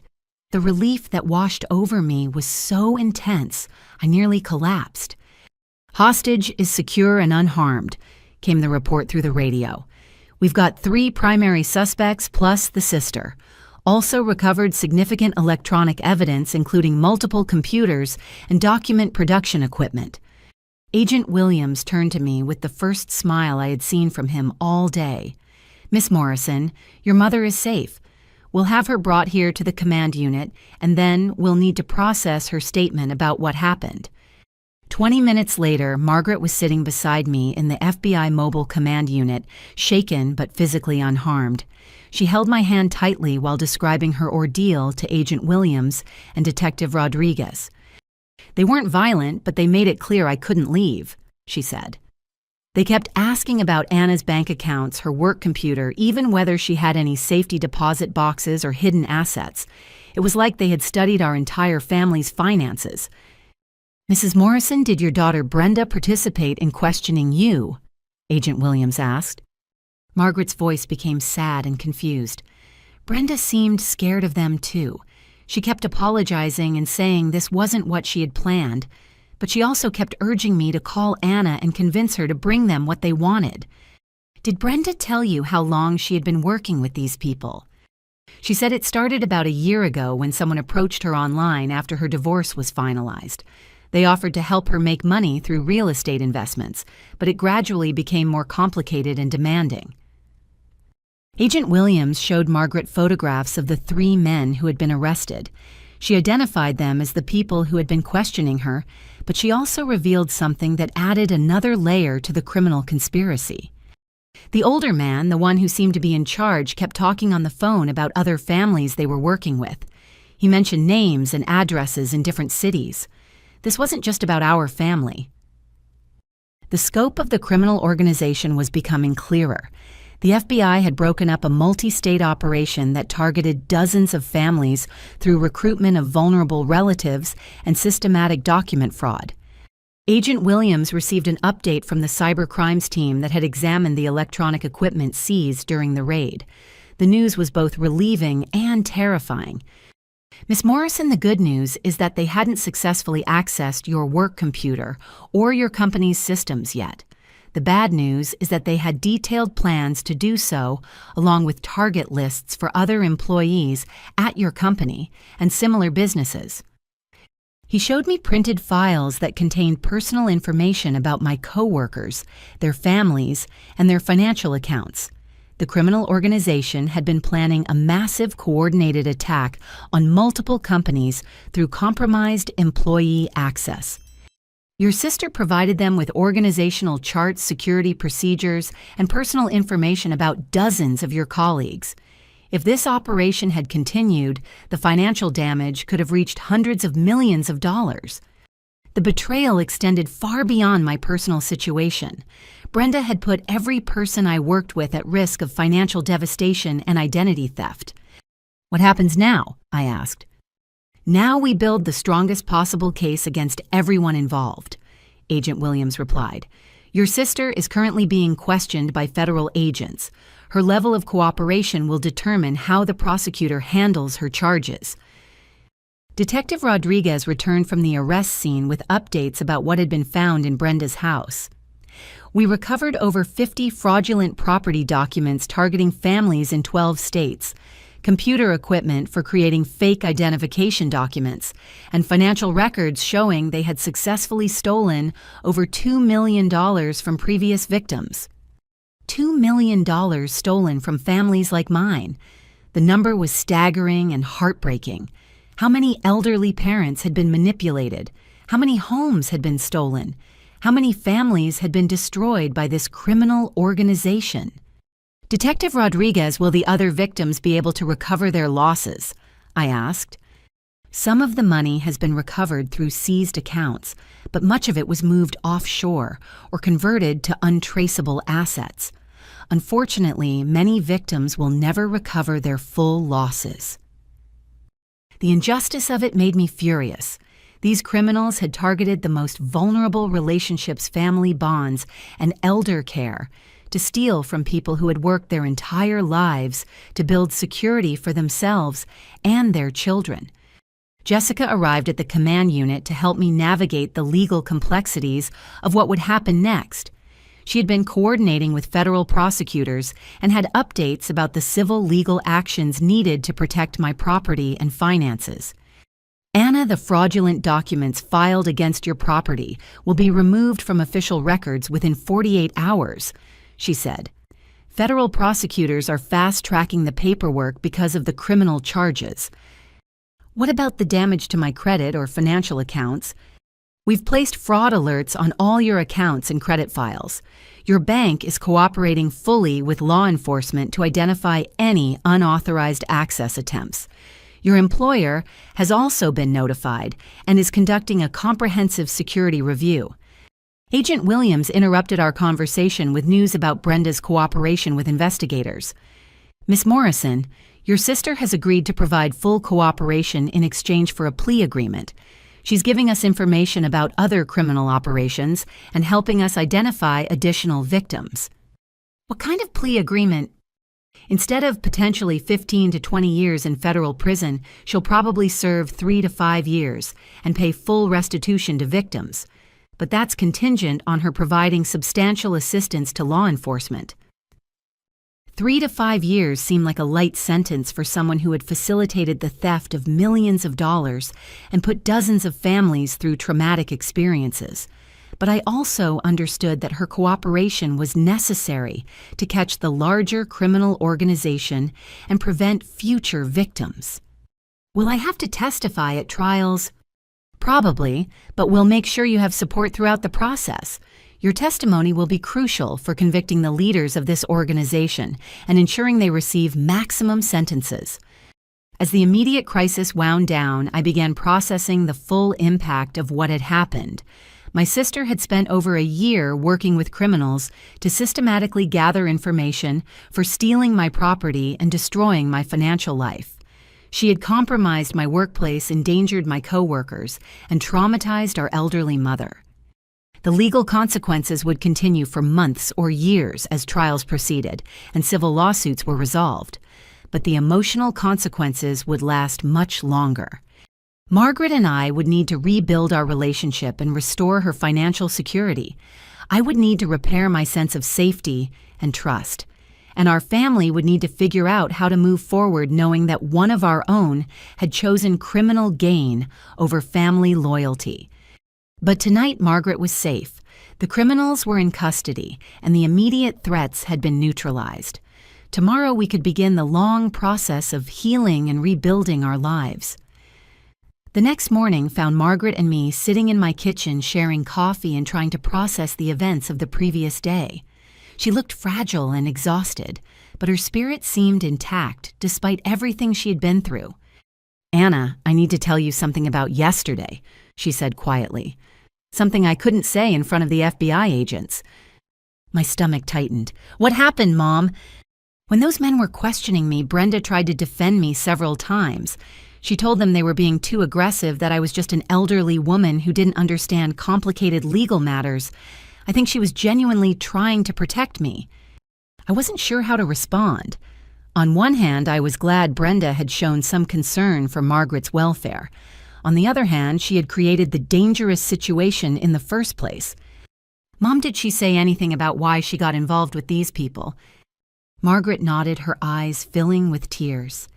She said after the divorce she felt like a failure, unable to provide for her girls, unable to maintain the lifestyle they were used to, ashamed to ask family for help. When someone offered her easy money for what seemed like harmless information gathering, she convinced herself it wasn't really criminal. But it escalated from there. She said once they had compromising information about her illegal rental operation and tax evasion, they used it to force her to participate in more serious crimes. She was trapped between going to prison for what she had already done or helping them with larger schemes. I could understand how someone in financial distress might make initial poor choices that spiraled out of control. But understanding didn't excuse the damage Brenda had caused to our family and others. My phone rang, Jessica calling with updates from her coordination with federal prosecutors. "Anna, I have good news and complicated news. The good news is that all fraudulent documents related to your property have been removed from official records. Your house and finances are completely secure." And the complicated news: Brenda's cooperation with federal prosecutors is revealing the scope of criminal activity extends much further than anyone initially realized. She's been providing information about corruption inside county recording offices, document fraud at multiple notary offices, and criminal networks operating in 8 states. The corruption was systematic and deeply entrenched. How many families had been victimized before law enforcement finally uncovered the full scope of the criminal organization? "Jessica, what does this mean for the legal proceedings?" "It means the trials will be lengthy and complex. Federal prosecutors are building cases against 23 individuals, including government employees who facilitated document fraud. Your testimony will be needed for multiple trials over the next 18 months. 18 months of legal proceedings meant 18 months of reliving this trauma and facing constant reminders of Brenda's betrayal. But it also meant ensuring that justice was served and future families were protected from similar crimes. Margaret had been listening to my conversation with growing concern. "Anna, what's going to happen to the girls? Emma, Sophie, and Grace didn't choose any of this." It was a question I had been dreading. With Brenda facing federal charges and possible imprisonment, her 3 daughters would need alternative care arrangements. As their aunt and Margaret's daughter, I might be expected to step in as their guardian. But how could I care for children whose mother had tried to destroy my life? How could I explain to them why their mother was in prison? How could I trust that Brenda wouldn't manipulate them to continue causing problems for our family? "Mom, I don't know if I can take responsibility for Brenda's children. Not after what she's done." Margaret's face fell. "They're innocent babies, Anna. This isn't their fault." "I know they're innocent, but I also know that caring for them would mean constant contact with Brenda, constant reminders of her betrayal, and possibly exposing myself to continued manipulation." We sat in uncomfortable silence for several minutes. I loved my nieces, but I also needed to protect myself and rebuild my sense of security. Taking on the responsibility of raising 3 children whose mother had traumatized me seemed like a recipe for continued chaos. My phone buzzed with a text message from an unknown number. "Your sister wants to talk to you. Will you accept a call from Federal Detention Center?" I showed the message to Margaret. "Brenda wants to talk to me. Will you speak with her?" I honestly didn't know. Part of me wanted to hear her explanation and apology. Part of me never wanted to see or speak with her again. And part of me was curious about what she might say now that the criminal conspiracy had been exposed. "Mom, what do you think I should do?" "I think you should listen to what she has to say. Not because she deserves forgiveness, but because you deserve to hear the full truth about why she did this to our family." Margaret was probably right. For my own emotional healing, I needed to understand how Brenda had justified her actions and whether she felt genuine remorse for the damage she had caused. I texted back, "I'll accept one phone call." Within minutes, my phone rang with a call from the Federal Detention Center. Brenda's voice sounded small and defeated when I answered. "Anna, thank you for taking my call. I know you have every right to hang up on me." "What do you want, Brenda?" "I want to apologize for everything I put you and Mom through. I want to explain what happened, even though I know explanations don't excuse what I did." "I'm listening." After the divorce, I was drowning financially and emotionally. The girls were acting out I was behind on bills, and I felt like I was failing at everything. When someone contacted me online offering easy money for gathering information about successful family members, it seemed harmless. "When did you realize it wasn't harmless?" "Gradually. First they wanted basic information about your job and income. Then they wanted details about your property and bank accounts. By the time they were asking for copies of personal documents and asking me to manipulate Mom, I was too deep in to back out." "You could have told me what was happening.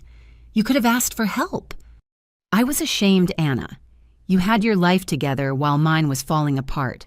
I was supposed to be the older sister protecting you, not the one creating problems. And by the time I realized how serious this was, they had evidence of my tax evasion and illegal rental operations. They threatened to turn me in if I didn't cooperate." The explanation made sense psychologically, but it didn't excuse the months of systematic lying and manipulation that had followed. "Brenda, what about Mom's money? What about traumatizing her yesterday?" "I know I can never make up for that. Taking Mom's retirement money was the worst thing I've ever done. And putting her in danger yesterday," her voice broke. "Anna, I hate myself for what I became." "What about your daughters? What's going to happen to them?" "I'm hoping Mom can care for them while I'm in prison. I know it's a lot to ask of her, but I can't bear the thought of them going into foster care." Margaret was 72 years old with depleted savings and no support system for raising 3 young children. The request was unrealistic and potentially harmful to both Margaret and the girls.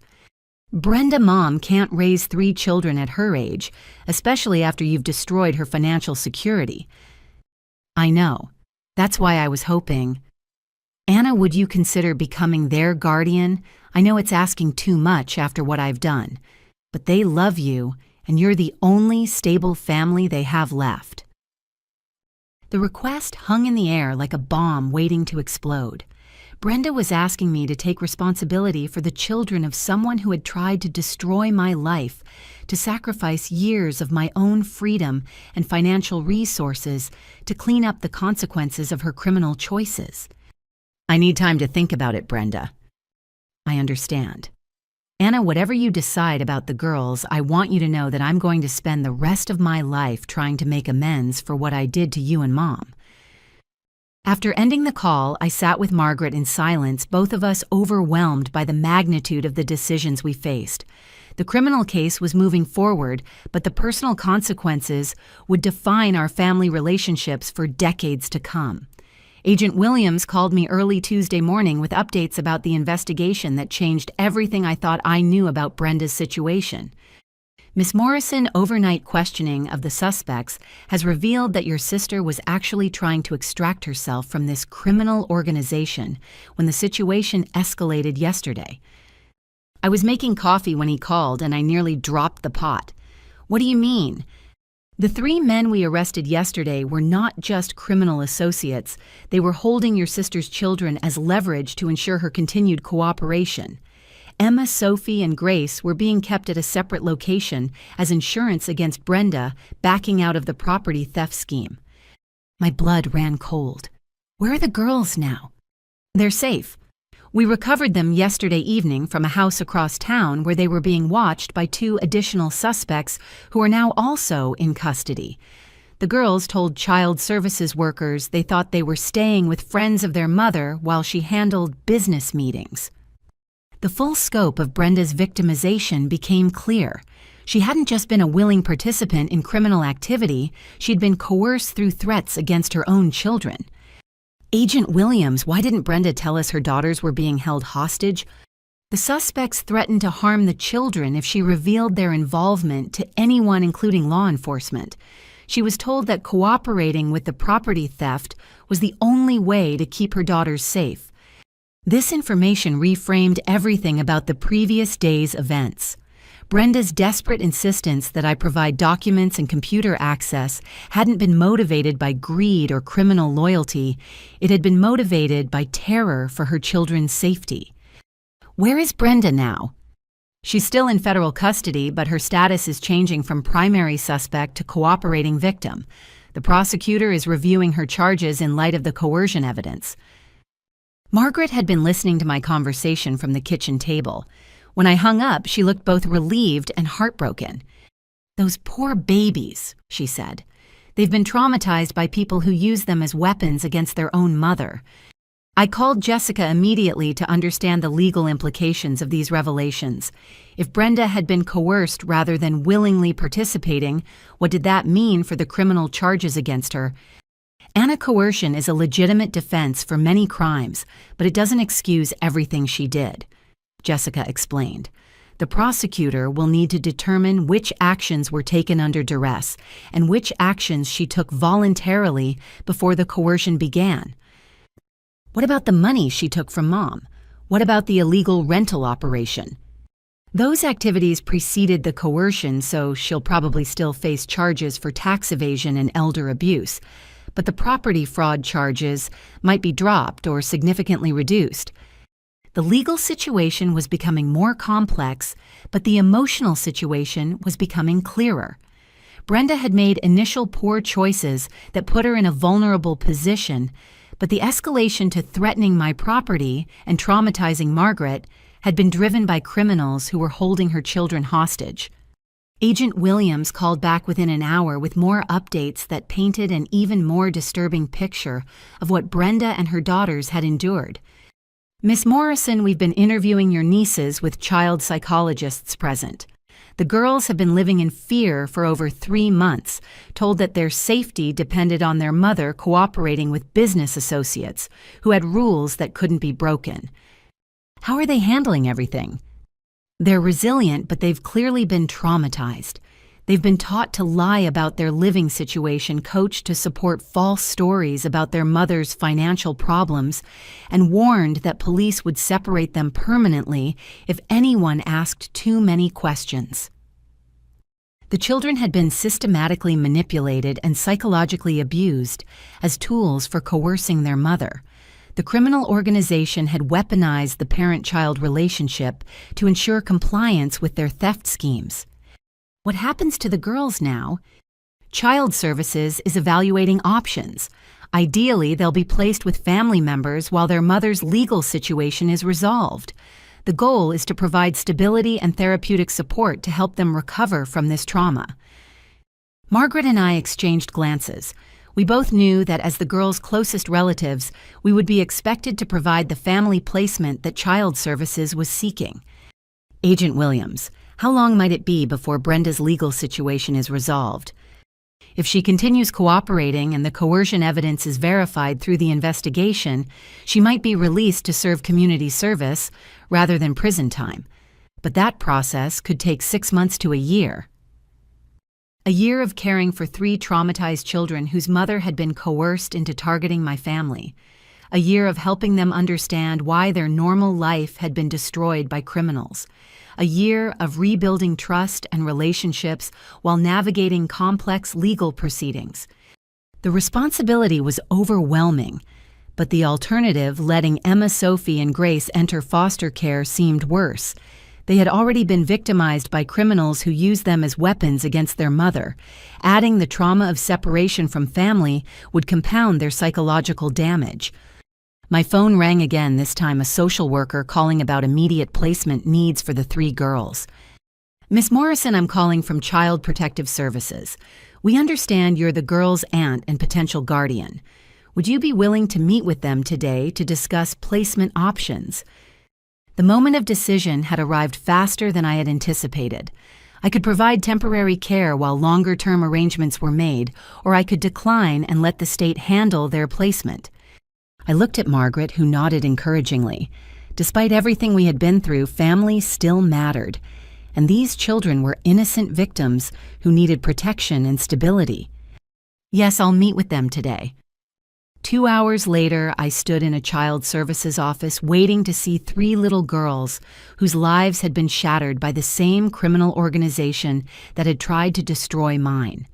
Emma, Sophie, and Grace had no idea that their aunt and grandmother were the targets their mother had been forced to betray. How do you explain to children that their mother hadn't chosen to hurt family, but had been terrorized into cooperation by people who threatened their safety? How do you help them understand that being placed with relatives wasn't punishment, but protection? The social worker opened the conference room door, and I saw 3 scared, confused little faces looking up at me with hope and uncertainty. "Girls," I said softly, "let's figure out how to take care of each other while your mom gets help with some very difficult problems." Emma, the oldest at 8, stepped forward first. "Aunt Anna, are we in trouble? Did we do something wrong?" "No, sweetheart. You didn't do anything wrong. Some bad people created problems for your mom, and now we're going to keep you safe while the police take care of those bad people." The complexity of rebuilding our family relationships would unfold over months or years.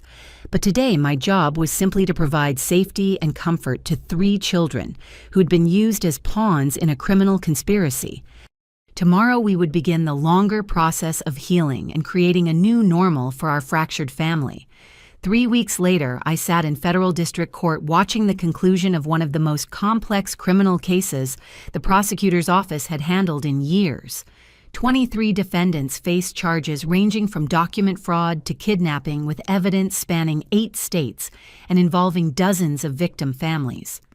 Brenda sat at the defense table, looking smaller and more fragile than I had ever seen her. Her attorney had negotiated a plea agreement that recognized her status as both perpetrator and victim in the criminal conspiracy. Judge Martinez reviewed the sentencing recommendations as the courtroom remained silent.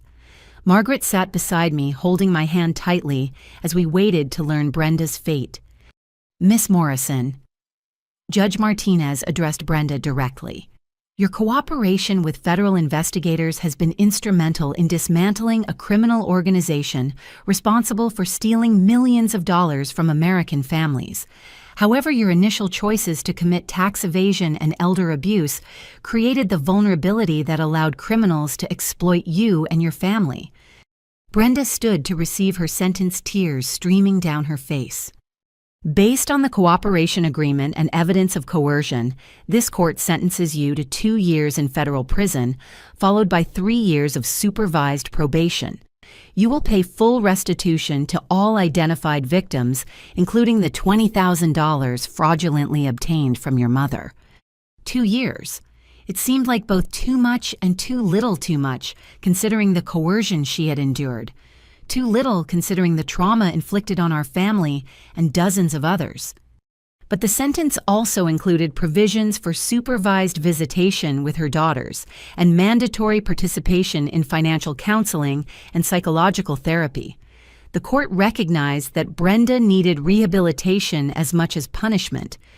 Judge Martinez continued with sentencing for the other defendants.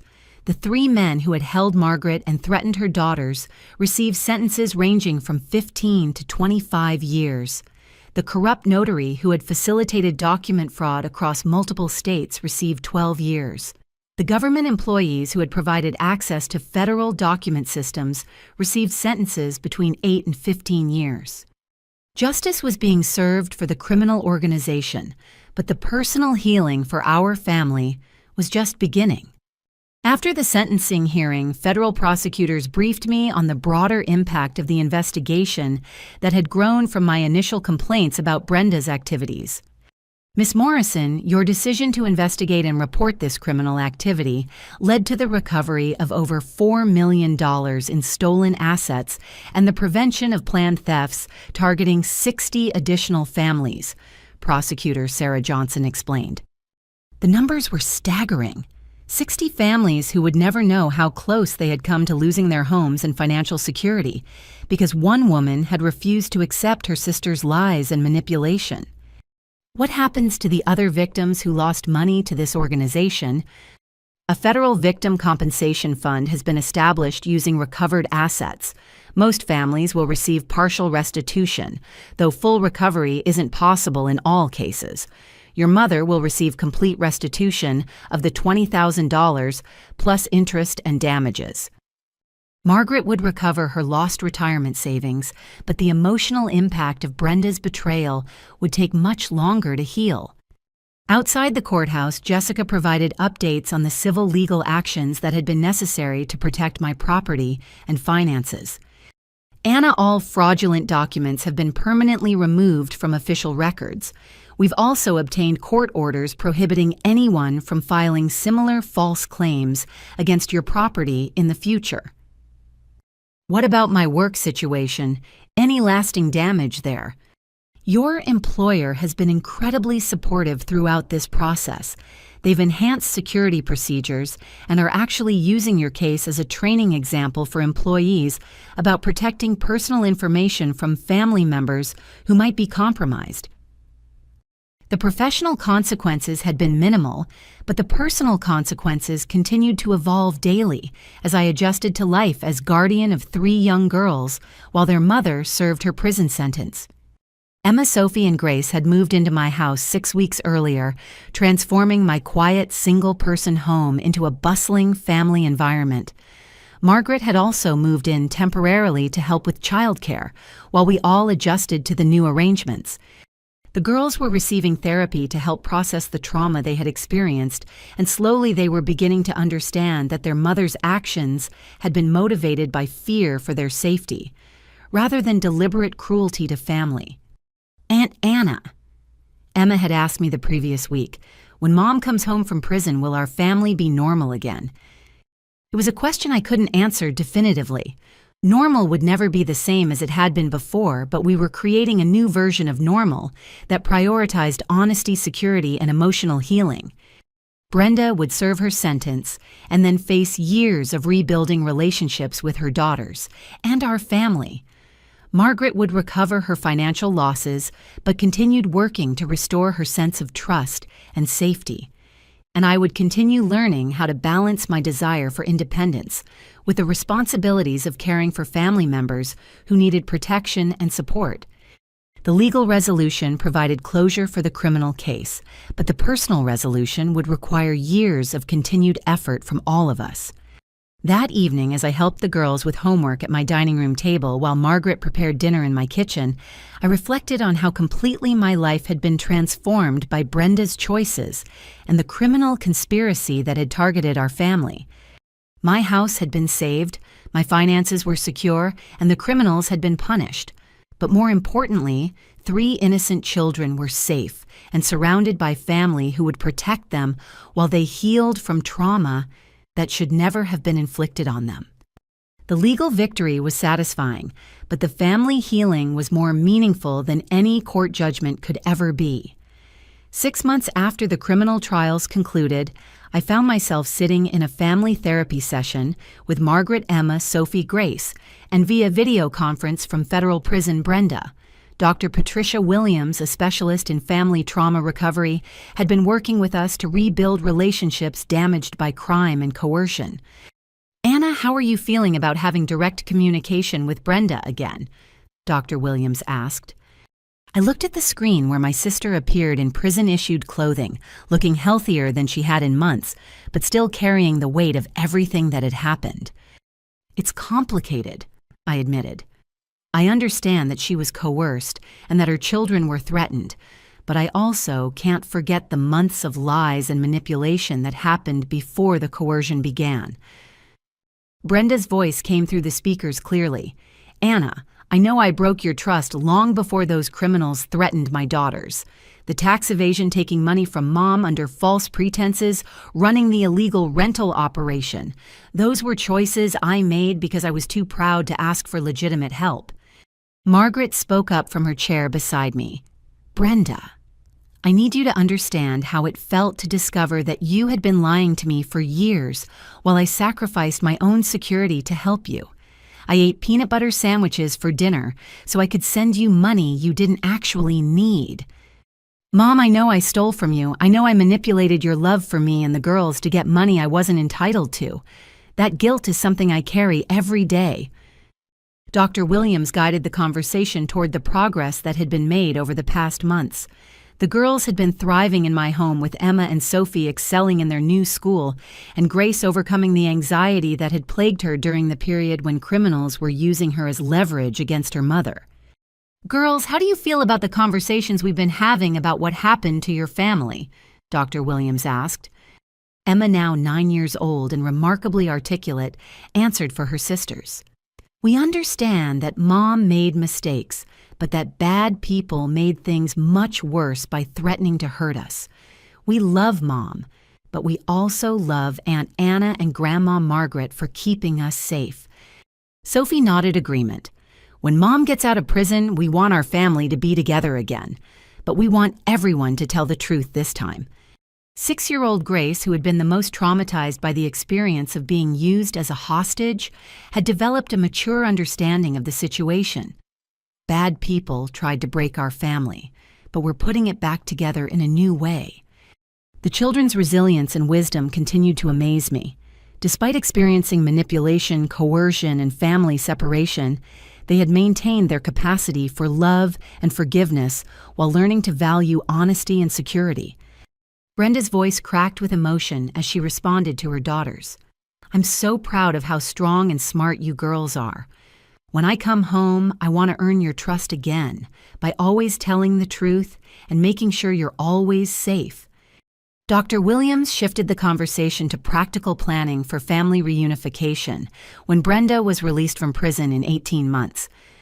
"Anna, you've been caring for the girls while maintaining your career and supporting Margaret's recovery. How sustainable is this arrangement long-term?" It was a question I had been wrestling with for months. Caring for 3 children had transformed every aspect of my life, from my daily schedule to my financial planning to my social relationships, but it had also brought unexpected joys and a sense of purpose I hadn't anticipated. "I want to continue being part of their daily lives even after Brenda is released," I said. "We've become a family unit that works well together, but I also want Brenda to be able to rebuild her relationship with her daughters without feeling like I'm interfering." Margaret had been quietly listening to our exchange, but now she spoke up with a suggestion that surprised everyone. "What if we formalized our new family structure? Anna has a big house with room for all of us. I can provide childcare and household support while Anna works. And when Brenda is released, she could live with us while she rebuilds her life and relationship with the girls." The proposal was both generous and practical. Margaret had found purpose and stability in helping care for her granddaughters. I had discovered that single-person independence was less fulfilling than family connection, and the girls thrived with the security of multiple adults who prioritized their welfare. "Mom, would you really want Brenda living in your house after everything she did to you?" I asked. "Anna, I've learned that holding on to anger hurts me more than it helps anything. Brenda made terrible choices, but she's also the mother of my granddaughters. If we can create a family structure that prioritizes the girl's welfare while allowing everyone to heal, that's what I want to do." Brenda was crying on the video screen. "I don't deserve that kind of generosity from either of you. But if you're willing to give me a chance to earn back your trust, I'll spend the rest of my life proving that I've learned from my mistakes." Dr. Williams facilitated a discussion about boundaries, expectations, and accountability that would be necessary for such an arrangement to work. Brenda would need to demonstrate consistent honesty, undergo continued financial counseling, and submit to oversight of her decision-making until trust was rebuilt. But the framework for family healing was emerging. Instead of returning to the dysfunctional patterns that had made Brenda vulnerable to criminal manipulation, we were creating new relationships based on transparency, mutual support, and shared commitment to the children's welfare. As the therapy session concluded, Emma asked a question that captured the essence of what we were trying to build. Dr. Williams, when families get broken by bad things, can they become stronger when they fix themselves? Yes, Emma. Sometimes families that have been through difficulties together develop deeper trust and stronger bonds than families that have never faced challenges, but only if everyone commits to honesty, forgiveness, and putting the family's welfare above individual desires. Looking around the room at Margaret's determined face, the girl's hopeful expressions, and Brenda's tearful commitment to change, I realized that we were building something better than what we had lost. Our family had been targeted for destruction by criminals who weaponized our relationships against us. But we had survived the attack and were creating new bonds stronger than what had existed before. The healing process would continue for years, but the foundation for our rebuilt family was solid truth, accountability, forgiveness, and unconditional commitment to protecting each other. 1 year later, I stood in my backyard watching Emma, Sophie, and Grace play with the new swing set Margaret and I had installed for their birthdays. The sound of their laughter filled the space where I used to envision quiet evenings and solitary gardening projects. My life looked nothing like the independence-focused future I had planned when I bought this house, and I had never been happier. Brenda had been released from federal prison 2 months earlier and was living in the converted guest bedroom, working at a nonprofit organization that helped families affected by financial fraud. Her parole conditions required supervised employment and continued financial counseling, but she had embraced both requirements as opportunities to rebuild her integrity. "Anna, dinner's ready."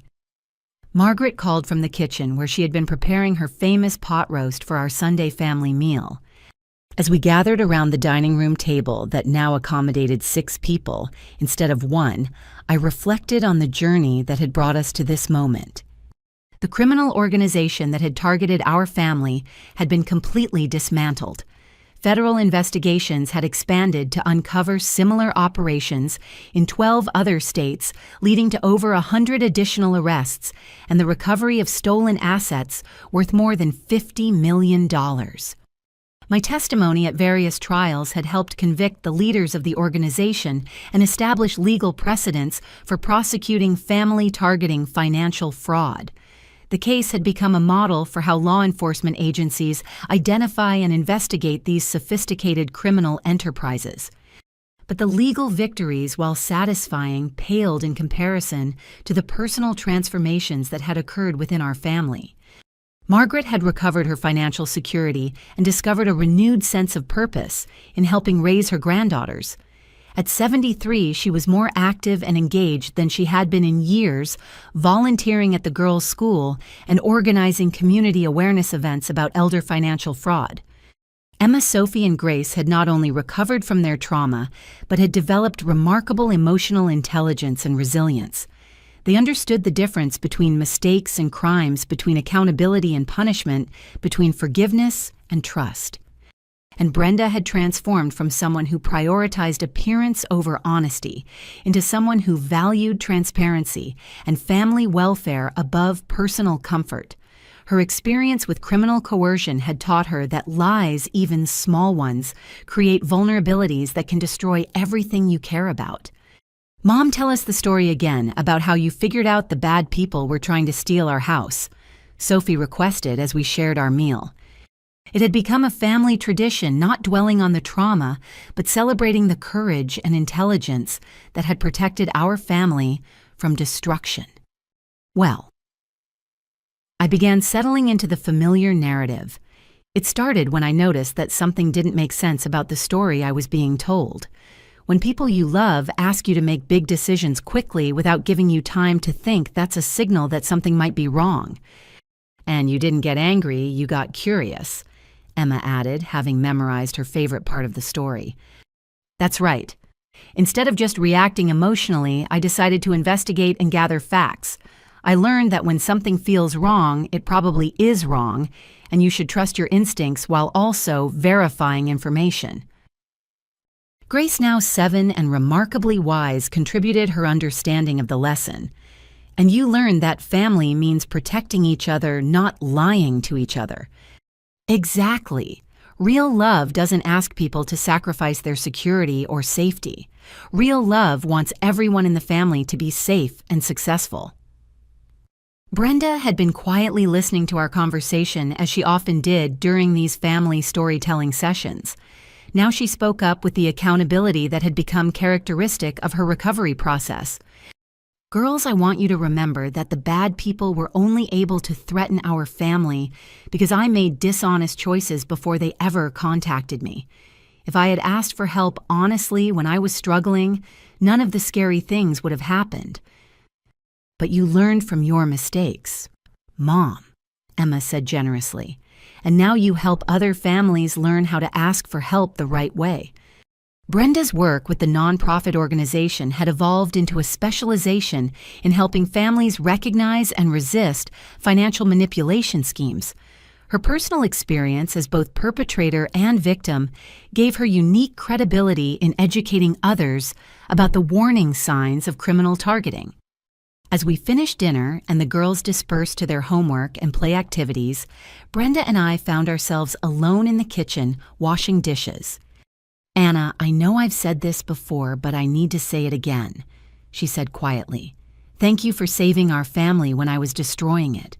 Thank you for protecting my daughters when I couldn't. And thank you for giving me a chance to earn back your trust. Brenda, we saved each other. Your cooperation with law enforcement helped convict criminals who would have continued targeting other families. Your honesty in recovery has helped our family heal. We're stronger together than we were apart. Sometimes I still can't believe you were willing to let me live here and be part of the girls' daily lives after what I put you through. I learned something important during this experience. Punishment doesn't heal families. Accountability and changed behavior heal families. You've taken responsibility for your choices and demonstrated consistent change in your decision-making. That's what matters now. As evening settled over our home, I stepped onto the front porch where I used to envision quiet solitude and instead found myself surrounded by the comfortable noise of a busy family household. 2 years ago, I had thought success meant independence and control over my environment. Now I understood that real security came from authentic relationships built on honesty, mutual support, and shared commitment to each other's welfare. The criminals who had targeted our family had believed they could exploit our emotional bonds to steal our assets. Instead, they had inadvertently strengthened our family by forcing us to choose between superficial harmony and genuine healing. We had chosen healing, and it had required courage from all of us. Margaret had found the courage to acknowledge that her desire to help had made her vulnerable to manipulation. Brenda had found the courage to accept accountability for her choices and rebuild her character from the foundation up. The girls had found the courage to trust adults again after being used as weapons in criminal schemes. And I had found the courage to prioritize family relationships over individual independence, discovering that protecting people you love is more fulfilling than protecting yourself alone. As I prepared for another week of managing my career while helping 3 children with homework, supporting my mother's volunteer activities, and encouraging my sister's continued recovery, I realized that this chaotic, demanding, love-filled life was exactly what I wanted. My house had been saved from theft, but more importantly, my family had been saved from permanent destruction. The document that had started this entire ordeal, the fraudulent property deed that Brenda's criminal associates had filed, was now framed in my home office as a reminder of what we had overcome together. But next to it hung something more meaningful, a family photo taken at Emma's graduation from elementary school, showing 5 women spanning 3 generations who had survived criminal targeting and emerged stronger than before. We had learned that family doesn't mean accepting harmful behavior, it means creating boundaries that protect everyone while maintaining space for growth, accountability, and forgiveness. Have you ever had to make difficult choices about family relationships when love and self-protection seem to conflict? How do you balance helping family members while protecting yourself from manipulation or harm? I'd love to hear your thoughts and experiences in the comments below. If this story resonated with you, please give it a thumbs up and consider subscribing for more real-life stories about overcoming difficult family situations. And if you know someone who might benefit from hearing about how families can heal from betrayal and trauma, please share this story with them. Thank you for listening to our family's journey from crisis to healing. Remember that even when people you love make harmful choices, it's possible to rebuild relationships based on honesty, accountability, and genuine care for each other's welfare.